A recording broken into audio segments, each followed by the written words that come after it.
राधे राधे। आप सभी को नमस्कार, प्रणाम।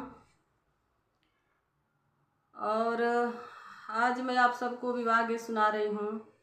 बहुत सुंदर है। वीडियो को पूरा देखिएगा, सुनिएगा। अच्छा लगे तो लाइक कमेंट करिएगा और हमारे यूट्यूब चैनल को सब्सक्राइब भी करिएगा। वीडियो को शेयर भी कीजिएगा। और आइए सुनते हैं विवाह गीत।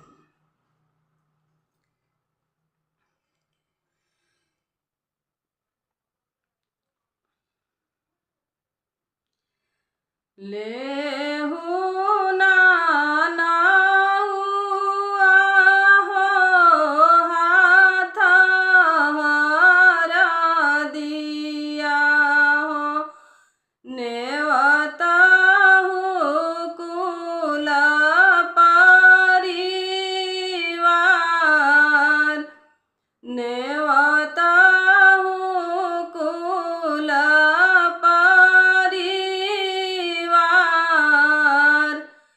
नौआ के ओट धइले बोलेली नाउनिया हो सुनी राजा बचन हमार सुनी राजा बचन हमार रहु रे ताये राजा कुल बड़ी ढेर बाड़े हमसे नेवत लो ना जाय रहु रे ताये राजा कुल बड़ी ढेर बाड़े हमसे नेवत लो ना जाय गाया में नेवता हूँ गाया के गजाधर काशी में नेवतो विश्वनाथ काशी में नेवतो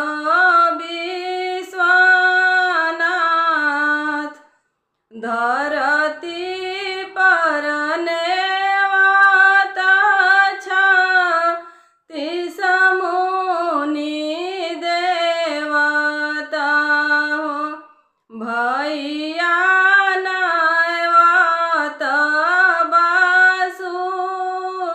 वासुदेव धरती पर नेवता छत्तीस मुनि देवता हो भैया नेवत वासुदेव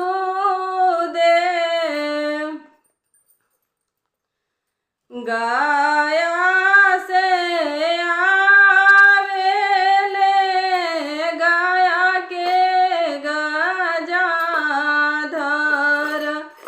काशी से आवे विश्वनाथ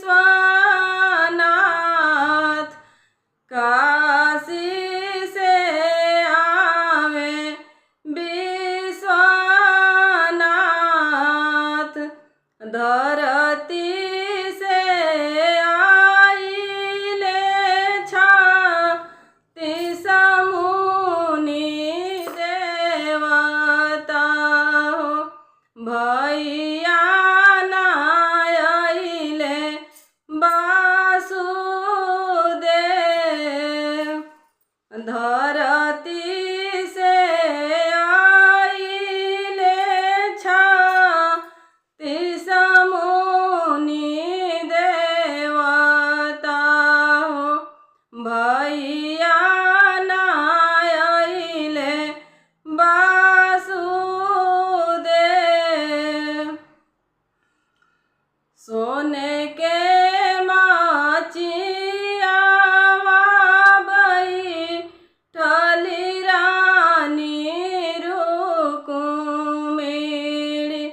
झहरा झहरा गिरे लोर, झहरा झहरा गिरे लोर। कौन आए गुनाह हमसे नैहर में भइले, भैया नाइले वासुदेव, भैया नाइले वासुदेव, भैया